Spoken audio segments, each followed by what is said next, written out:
All right. Hi, everybody. This is Matt. Thanks for watching and welcome back. I'm taking a break right now. Thought I would go live here for just a few minutes and let you folks know kind of sort of what's been going on. Title of this video would be Flooded Day 2. And so I actually wanted to sit down because I'm tired, I'm sore, didn't get in a whole lot of sleep last night because of cleaning and that sort of thing, which obviously, when you get flooded, that's one of the things that you have to do. So today, what's going on is the cleanup continues. The water level in my basement is going down actually, fairly quickly. And when I got home from work today at noon, I could smell the familiar stench of when mold is getting ready to set in, because you know it's warm, it's really muggy, and that's a perfect environment for mold.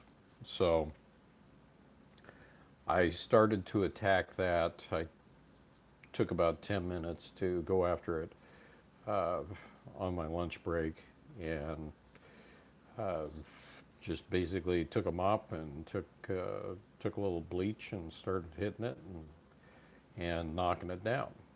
And then when I got home, uh, had to knock it down some more. Get a couple different kinds of mold around here, at least in this house, and I've seen all kinds of mold before, different colors. But the first mold that develops typically is kind of like this white stringy stuff, almost looks like cotton candy, and not really sure what genus of mold that is, but it's still mold. And then of course you get the black mold, which everybody's scared to death of. I've seen green mold, not in this house, thankfully. That looks nasty and noxious. So basically with mold, what you want to do is you want to try to get rid of the water as quickly as possible. You want to use ventilation like fans to keep air moving. Basically get the house opened up as much as possible without obviously letting every bug in that's in existence, and just go for it. But you have to be careful because bleach is very hard on your lungs, and you definitely don't want to be getting that on your skin or on your clothes, because if you get it on your clothes, I can guarantee you that when you go to wash your clothes, they're going to come out looking a little bit funny, especially if they were, like a darker color. You're going to find that if you spilled some bleach on yourself, it gets a little bit funny looking. Generally, what I do after I've gone after mold with bleach is I wait for a little bit of time to pass, because one thing is, you do not, from a safety standpoint, you do not want to be mixing different chemicals when it comes to cleaning, because you can have these unintended side effects, these unintended consequences, where you think, okay, I can use, say, just some alcohol here, I can use some bleach here, I can use this here, whatever, just name whatever your favorite cleaner is, and you can end up with something that's extremely toxic, extremely hard on the lungs, and perhaps can even have a fatal outcome. So you got to really be careful about that sort of thing. So after quite a bit of time passes, I will go after it with some standard cleaning stuff, and then I like to use vinegar. Regular white vinegar is a good cleaning agent. It really is, and it's pretty environmentally friendly. So, but when it comes to mold and knocking it down for the first time, generally mixing bleach in with water is one of the first things that I do. Let's see, what else? The coordination between the state, county, and city municipalities in the Des Moines metro area have been going extremely well, as normal. Historically, we've always got along really well together. They've done a fine job of cleaning things up and coordinating things. I've got to get some stuff out to the curb because uh, the the city that I live in, along with other communities, are having free debris pickup. So stuff that you weren't able to rescue and it went bad, you can take it out to the curb and the city shows up and picks it up for free.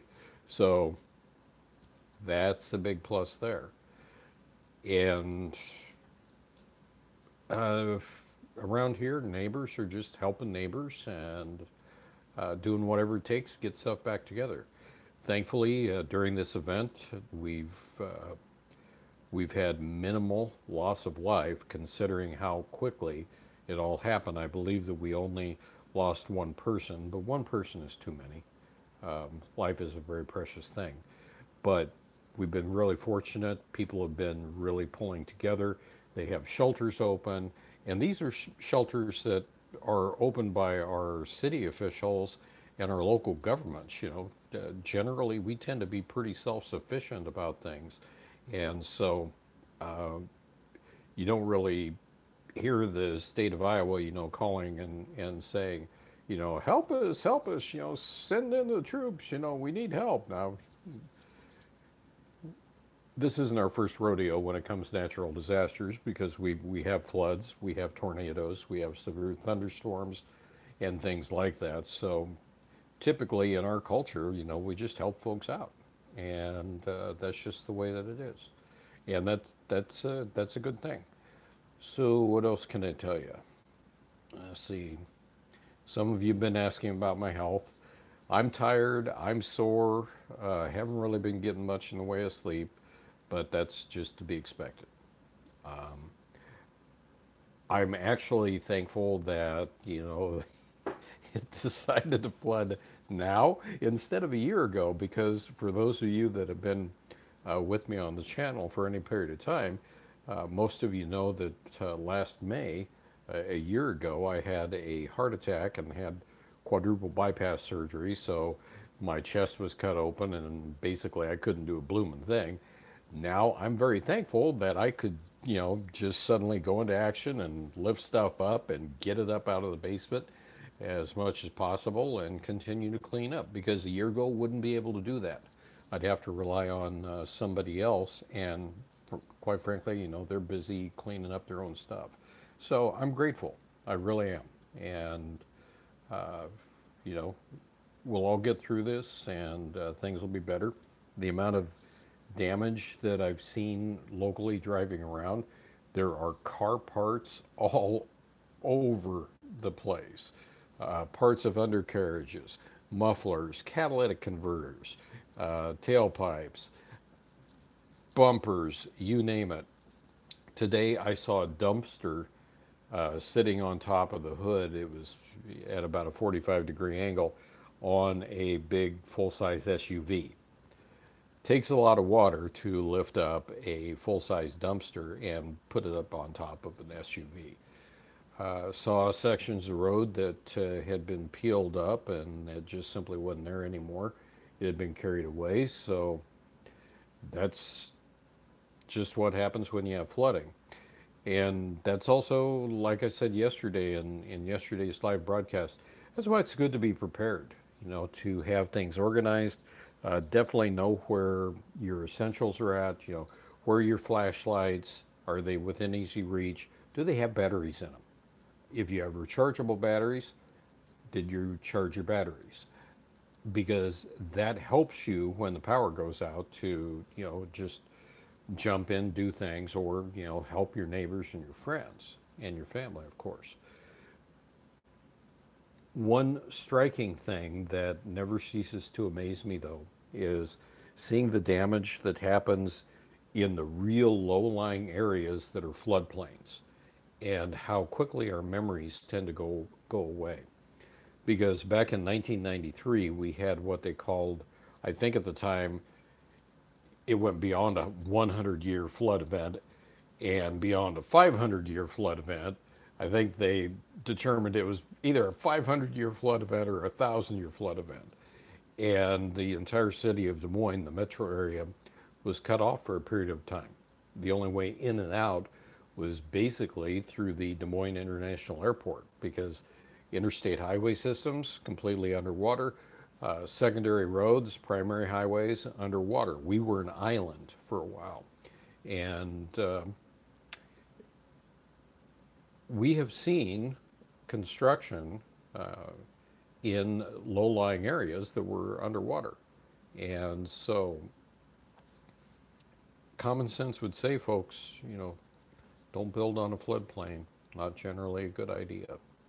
So got to be aware of all the different hazards of no matter where you live. You can be living out in the middle of the desert. You could be living in Florida. Everybody has some kind of a hazard that is associated with wherever they live. So just be aware of the hazards, be aware of your environment, and plan accordingly. Be prepared so nobody has to come and rescue you, because there will be plenty of people that will keep first responders busy. So anyway, that's it. I got to get back to it and continue the cleaning and get some stuff out to the curb, but I just want to let everybody know what's going on. And until next time, thanks for the telephone calls, and thanks for the messages and everything like that. I really appreciate that. Appreciate your prayers, stuff like that as well. And until next time, everybody, have a good one. And of course, be safe out there. Take care now.